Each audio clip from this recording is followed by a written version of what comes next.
Hi students, ఈ క్లాస్లోని C ప్రోగ్రామింగ్లో వేరియబుల్స్ కాన్సెప్ట్ గురించి చూద్దాం. అసలు what is the variable? Variable is a memory location అని పిలుస్తాం. Variable is a memory location. It stores data or value. Variable is a memory location. Memory location means memory address. It stores data or value. అంటే ఏం లేదండి, simple గా మనం ఒక వాల్యూని కానీ లేదా డేటాని కానీ ఏదైనా ఒక అడ్రస్ లో స్టోర్ చేస్తే ఆ అడ్రస్ ని వేరియబుల్ అని పిలుస్తాం. For example, A equal to be అన్నాను, ఏ ఈక్వల్ టు 10 అన్నాను. అంటే దీని మీనింగ్ ఏంటి? మనకి 10 అనే వాల్యూని ఏ అనే వేరియబుల్లో స్టోర్ చేస్తున్నాం మనం. ఇక్కడ here A means variable. Here A means variable, 10 means value. అలాగే ఇంకొక ఎగ్జాంపుల్ తీసుకుంటున్నాను. పి ఈక్వల్ టు ప్రోగ్రామ్ అని పిలుస్తున్నాను నేను. అంటే ఇక్కడ ప్రోగ్రామ్ అనే డేటా అని, ప్రోగ్రామ్ అనే information or string or data అని నేను బి అనే అడ్రస్ లో స్టోర్ చేస్తాను. Here B means variable. So ఇలా మనం వేరియబుల్ని అయితే క్రియేట్ చేసుకుంటాం. అంటే ఏదైనా ఒక డేటాని కానీ వాల్యూని కానీ ఒక మెమరీ అడ్రస్ లో స్టోర్ చేస్తే ఆ మెమరీ అడ్రస్ కి మనం ఒక నేమ్ తీసుకుంటే ఆ నేమ్ నే మనం వేరియబుల్స్ అంటాం. ఈ వేరియబుల్స్ ని క్రియేట్ చేయడానికి మనం ఇష్టం వచ్చినట్టు క్రియేట్ చేయడానికి అయితే ఉండదండి. సమ్ రూల్స్ అనేది ఉంటాయి. ఆ రూల్స్ ఏంటో ఇప్పుడు చూద్దాం మనం. Rules for creating a variables. ఏ రూల్స్ ఉంటాయి వేరియబుల్స్ ని క్రియేట్ చేయడానికి అంటే, first rule, we can use alphabets. Alphabets ని వేరియబుల్స్ నేమ్స్ క్రియేట్ చేయడానికి యూజ్ చేయొచ్చు. Alphabets meaning A to Z, small A to Z or capital A to Z. వీటిని కూడా మనం వేరియబుల్స్ ని క్రియేట్ చేయడానికి యూజ్ చేయొచ్చు. అలాగే digits. Digits means 0 to 9 numbers అండి. మన నెంబర్స్ ఏదైతే ఉంటాయో వాటిని కూడా మనం వేరియబుల్ ని క్రియేట్ చేయడానికి యూజ్ చేయొచ్చు. అలాగే అండర్ స్కోర్. అండర్ స్కోర్ అంటే మనకి మైనస్ కాదండి, డౌన్ లో ఉంటుంది ఈ సింబల్. ఈ సింబల్ ని కూడా వేరియబుల్ ని క్రియేట్ చేయడానికి యూజ్ చేయొచ్చు. ఇవి మాత్రమే యూజ్ చేసుకోవాలి. ఎటువంటి స్పెషల్ క్యారెక్టర్స్ యూజ్ చేయకూడదు. స్పెషల్ క్యారెక్టర్స్ అంటే మనకి డాష్ అని కానీ, అలాగే ఎట్ ద రేట్ అని, డాష్ అని, స్లాష్ అని, పర్సంటేజ్ అని ఈ సింబల్స్ ఏమి కూడా వేరియబుల్స్ ని క్రియేట్ చేయడానికి యూజ్ చేయకూడదు. ఫర్ ఎగ్జాంపుల్, నేను ఒక వేరియబుల్ ని క్రియేట్ చేస్తున్నా, సమ్. ఓకే, క్రియేట్ చేసుకోవచ్చు, నో ప్రాబ్లం. అలాగే టోటల్ 1 క్రియేట్ చేసుకోవచ్చు, నో ప్రాబ్లం. అలాగే అండర్ స్కోర్ ను కూడా క్రియేట్ చేయొచ్చు మనం. ఫర్ ఎగ్జాంపుల్, నేను టెంప్ అని అండర్ స్కోర్ ఇచ్చాను, ఇలా క్రియేట్ చేయొచ్చు. అంతేగాని మీరు టెంప్ ఎట్ ద రేట్ అంటే ఇక్కడ స్పెషల్ క్యారెక్టర్ వచ్చింది. ఈ స్పెషల్ క్యారెక్టర్స్ ని మనం వేరియబుల్స్ లాగా క్రియేట్ చేయలేము. ఓన్లీ మనం వేరియబుల్స్ ని క్రియేట్ చేయాలంటే alphabets and digits, under scores ని మాత్రమే మనం యూజ్ చేసుకోవాలి. Next rule, variable name does not start with doesn't start with digit. Variable name ఎప్పుడు కూడా డిజిట్ తో స్టార్ట్ అవ్వకూడదు. డిజిట్ మీనింగ్ ఏంటంటే మనకి నెంబర్స్ అండి. నెంబర్స్ తో మనకి వేరియబుల్స్ నేమ్స్ అనేవి అయితే స్టార్ట్ అవ్వకూడదు. ఆల్ఫాబెట్ తో అయినా స్టార్ట్ అవ్వచ్చు, అండర్ స్కోర్ తో అయినా స్టార్ట్ అవ్వచ్చు, నో ప్రాబ్లం. కానీ నెంబర్ తో అయితే మనకి వేరియబుల్ నేమ్ అయితే స్టార్ట్ అవ్వకూడదు. ఫర్ ఎగ్జాంపుల్, సమ్ అనే వేరియబుల్ క్రియేట్ చేశాను, సమ్ 1 2 3. Okay, super. అలాగే 1 to సమ్ అని క్రియేట్ చేశాను. ఇలా క్రియేట్ చేయకూడదు. ఎందుకు క్రియేట్ చేయకూడదు అంటే మనకి వేరియబుల్ నేమ్ లో స్టార్టింగ్ లెటర్ మనకి నెంబర్ రాకూడదు.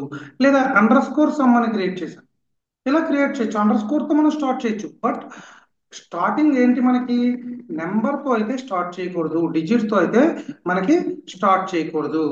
వేరియబుల్స్ నేమ్స్ లోని ఎటువంటి స్పేసెస్ కూడా రాకూడదు. Third rule, no spaces. ఎటువంటి స్పేసెస్ రాకూడదు.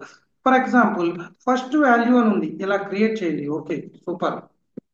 ఫస్ట్ స్పేస్ వాల్యూ ఇలా అయితే క్రియేట్ చేయకూడదండి. ఎందుకంటే మనకి ఇక్కడ మధ్యలో ఏమొచ్చిందండి, స్పేస్ వచ్చింది. ఎటువంటి స్పేస్ ఇవ్వకూడదు. మీరు ఈ స్పేస్ బదులు అండర్ స్కోర్ ని యూజ్ చేసుకోండి. We can use under score, ఇలా క్రియేట్ చేసుకోవచ్చు. బట్ ఎటువంటి స్పేసెస్ అయితే ఇవ్వకూడదు. Third rule. Fourth rule, cannot use any reserved word or keywords. మనకి రిజర్వ్డ్ వర్డ్స్ ఆర్ కీవర్డ్స్ అని అయితే ఉంటాయండి. మనకి సిలోని 32 రిజర్వ్డ్ ఆర్ కీవర్డ్స్ అనేవి 32 కీవర్డ్స్ ఉంటాయండి. ఈ ప్రతి కీవర్డ్ కి కూడా ఒక స్పెషల్ డెఫినేషన్ ఉంటుంది. అంటే ప్రతి కీవర్డ్ కూడా ఒక స్పెషల్ గా మనకి కొన్ని ఆపరేషన్స్, కొన్ని టాస్క్స్ కి యూజ్ అవుతాయి. ఆ కీవర్డ్స్ ఏవైతే ఉంటాయో వాటిని మనం వేరియబుల్స్ నేమ్స్ లాగా యూజ్ చేయకూడదు. ఫర్ ఎగ్జాంపుల్ మనం ఇప్పటివరకు యూజ్ చేసాం ఇంట్ అనేది, ఫ్లోట్ అనేది, అలాగే క్యార్ అనేది, ప్రింట్ఎఫ్, స్కాన్ఎఫ్, ఇలా మనకి ఇఫ్, ఎల్స్, ఇలా మనకి 32 కీవర్డ్స్ ఉంటాయి. నెక్స్ట్ క్లాస్ లో వాటి గురించి చెప్తాను. వాటిని వేరియబుల్స్ నేమ్స్ లాగా యూజ్ చేయకూడదు. Last and final rule, variable names or variable names are case sensitive. Case sensitive meaning మనకి, ఫర్ ఎగ్జాంపుల్ మీరు టోటల్ అనే ఒక వేరియబుల్ ని క్రియేట్ చేశారు అనుకోండి. టోటల్ అనే ఒక వేరియబుల్ క్రియేట్ చేస్తే ఆ వేరియబుల్ నేమ్ మనకి టోటల్ కీ లాగానే యూజ్ చేయాలి. ఫర్ ఎగ్జాంపుల్ టోటల్ అనే వేరియబుల్ ని క్రియేట్ చేశాను, మనం ప్రోగ్రామ్ లో ఎక్కడ యూజ్ చేసినా టోటల్ లాగానే యూజ్ చేయాలి. ఇలా యూజ్ చేయకూడదు. ఇక్కడ ఏమైంది, మనకి ప్రాబ్లం టీ అనేది క్యాపిటల్ వచ్చింది, మనం క్రియేట్ చేసినప్పుడు స్మాల్. అంటే ఈ రెండు కూడా బోత్ ఆర్ డిఫరెంట్ వేరియబుల్స్. అంటే మనం ఎలా క్రియేట్ చేసామో, స్మాల్ లెటర్ తో క్రియేట్ చేస్తే స్మాల్ లెటర్స్ లాగానే వేరియబుల్స్ అయితే యూజ్ చేసుకోవాలి. అంతేగాని స్మాల్ ఇచ్చి క్యాపిటల్ అయితే మనం యూజ్ చేయకూడదు. ఈ 5 రూల్స్ ని మనం ఫాలో అయ్యి వేరియబుల్స్ అయితే క్రియేట్ చేసుకోవచ్చు. ఇప్పుడు మనం కొన్ని valid variables and invalid variables గురించి చూద్దాము. First of all valid variables గురించి చూద్దాం. వ్యాలిడ్ వేరియబుల్, నేను తీసుకున్న వేరియబుల్స్ వ్యాలిడో కాదో మీరే ఒకసారి చెక్ చేయండి. టోటల్, ఓకే, క్రియేట్ చేయొచ్చు, నో ప్రాబ్లం, దీనిలో ఎటువంటి ప్రాబ్లం లేదు మనకి. లేదా సమ్ వన్ క్రియేట్ చేయొచ్చు, ఎందుకంటే మనం వేరియబుల్ ని క్రియేట్ చేయాలంటే ఆల్ఫాబెట్ ని, డిజిట్స్ ని యూజ్ చేసుకున్నాం, no problem. Sum underscore, okay, create చేయొచ్చు, నో ప్రాబ్లం. వన్ టోటల్, ఇలా క్రియేట్ చేయకూడదు, ఎందుకంటే మనం నెంబర్ని తీసుకోకూడదు. ఖచ్చితంగా నెంబర్ అనేది మనం స్టార్టింగ్ లెటర్ కింద తీసుకోకూడదు. టోటల్ వాల్యూ, ఇలా క్రియేట్ చేయకూడదు. ఎందుకు క్రియేట్ చేయకూడదు?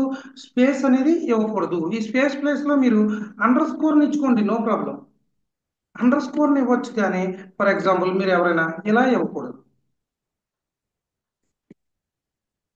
లేదా అండర్ స్కోర్ టోటల్, ఇలా క్రియేట్ చేయొచ్చు. ఎందుకంటే మనం ఓన్లీ నెంబర్తో మాత్రమే స్టార్ట్ చేయకూడదు. అంతేగాని ఆల్ఫాబెట్ తోని అండర్ స్కోర్ తో అయితే మనం స్టార్ట్ చేసుకోవచ్చు, no problem. Next, types of variables. మనకి వేరియబుల్స్ లోని టైప్స్ అనేవి ఒక 6 టైప్స్ ఉంటాయండి. ఇప్పుడు ప్రజెంట్ అయితే మనకి అన్ని అవసరం లేదు, ఓన్లీ 2 టైప్స్ గురించి నేను చెప్తాను. మనం ఫర్దర్ క్లాసుల్లో మిగతా టైప్స్ ఏవైతే ఉన్నాయో వాటి గురించి నెక్స్ట్ క్లాసెస్ లో మనం చూద్దామండి. నెంబర్ 1, మనకి ఇక్కడ 2 టైప్స్ అనేవి అయితే మనకి ఇంపార్టెంట్ అండి. నెంబర్ 1, లోకల్ వేరియబుల్స్, మనకి ఎక్కువగా యూజ్ అయ్యేవి ఇవే. Next, global variables. Global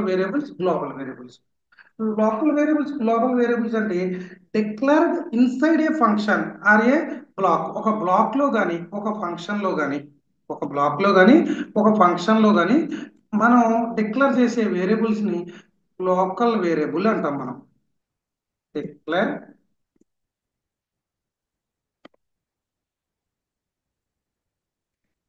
declare inside a function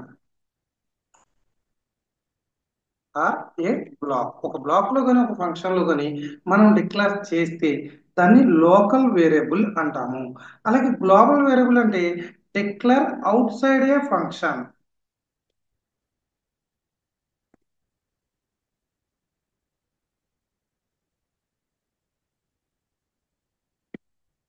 declare outside any function, outside మనం తీసుకుంటే దాన్ని గ్లోబల్ వేరియబుల్ అంటాం. ఫర్ ఎగ్జాంపుల్, ఇప్పుడు నేను మీకు ఎగ్జాంపుల్ గా ఒక ప్రోగ్రామ్ రాస్తున్నాము అనుకోండి. మెయిన్ అనే ఒక ఫంక్షన్ లో ప్రోగ్రామ్ రాస్తాను, ఓకేనా. ఇక్కడ నేను ఇంట్ ఏ అనే వేరియబుల్ ని డిక్లేర్ చేశాను. ఈ ప్రోగ్రామ్ లో నాకు యాడ్ అనే ఒక ఫంక్షన్ ఉందండి. అలాగే సబ్ట్రాక్ట్ అనే ఒక ఫంక్షన్ ఉంది.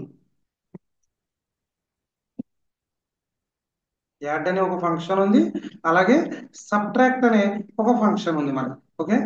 సో ఇప్పుడు ఈ సబ్ట్రాక్ట్ ఫంక్షన్ లో, యాడ్ అనే ఫంక్షన్ లో ఇంకొక వేరియబుల్ ని క్రియేట్ చేశాను. పి పి ఈక్వల్ టు 10 అన్నాను. ఇక్కడ ఏ ఈక్వల్ టు 20 అన్నాను. అలాగే సబ్ట్రాక్ట్ ఫంక్షన్లో నేను బి ఈక్వల్ టు 5 అన్నాను. అంటే ఇక్కడ మీరు ఒకటి అబ్జర్వ్ చేస్తే ఈ బి ఈక్వల్ టు 10 అనేది ఓన్లీ యాడ్ ఫంక్షన్కి మాత్రమే ఉంటుంది. బి ఈక్వల్ టు 5 అనేది ఓన్లీ సబ్ట్రాక్ట్ ఫంక్షన్కి మాత్రమే ఉంటుంది. సబ్ ఫంక్షన్లో మాత్రమే మనకి బి వాల్యూ 5గా ఉంటుంది. యాడ్ ఫంక్షన్లో మాత్రమే బి వాల్యూ 10గా ఉంటుంది. బట్ ఏ వాల్యూ అయితే 20 ఉంది కదండి, ఇది మనం main out side function main out సైడ్లో మనం డిక్లేర్ చేసాము. సో ఇది మనకి టోటల్ ఏదైతే ప్రోగ్రామ్ ఉందో దానికి మనకి ఇది గ్లోబల్ గా మొత్తం ఏ ఈక్వల్ టు మనకి 20గా ఉంటుంది. దీన్ని మనం ఏమని పిలుస్తామంటే గ్లోబల్ వేరియబుల్ అని పిలుస్తాం. అలాగే మనం ఫంక్షన్ లో ఇన్సైడ్ ఏ ఫంక్షన్ లో తీసుకున్న దాన్ని మనం ఏమని పిలుస్తామంటే లోకల్ వేరియబుల్ అని పిలుస్తాము.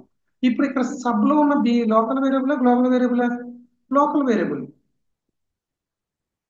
లోకల్ వేరియబుల్ ఈ విధంగా మనం వేరియబుల్స్ టైప్స్ అయితే మనకు లోకల్ వేరియబుల్స్ గ్లోబల్ వేరియబుల్స్ ఉంటాయి. సింప్లీ ఫస్ట్ నుంచి variable is a memory location it stores data or వాల్యూని కానీ డేటాని కానీ స్టోర్ చేసేదాన్ని వేరియబుల్ అంటాం. వేరియబుల్స్ క్రియేట్ చేయడానికి 5 రూల్స్ ఉన్నాయి. First rule we can use alphabets, digits, underscore. Second rule variable name does not start with digit, నెంబర్తో start చేయకూడదు. థర్డ్ రూల్ నో స్పేసెస్, ఎటువంటి స్పేసెస్ ఇవ్వకూడదు. Fourth rule cannot use any keyword, C program లో default గా ఉండే ఏ keyword ని variable name లాగా మనం యూజ్ చేయకూడదు. Fifth rule variable names are case sensitive, small letter ఉంటే స్మాల్ లెటరే, క్యాపిటల్ లెటర్ ఉంటే క్యాపిటల్ లెటర్ లో తీసుకోవాలి. మనకి variables are mainly 6 types, mainly 2 types, local variable, global variable. Inside a function declare inside మనం డిక్లేర్ చేస్తే local variable అంటాము. Outside the function కి అవుట్ సైడ్ డిక్లేర్ చేస్తే గ్లోబల్ గా డిక్లేర్ చేస్తే గ్లోబల్ వేరియబుల్ అంటాము. లోకల్ వేరియబుల్ అనేది only ఆ ఫంక్షన్ కి మాత్రమే ఆ వాల్యూ ఉంటుంది. గ్లోబల్ వేరియబుల్ అనేది టోటల్ ప్రోగ్రామ్ కి అంతటికి ఆ వాల్యూ అయితే ఉంటుంది. ఇది వేరియబుల్స్ కాన్సెప్ట్ గురించి.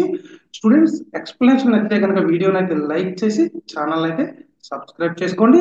Thank you very much.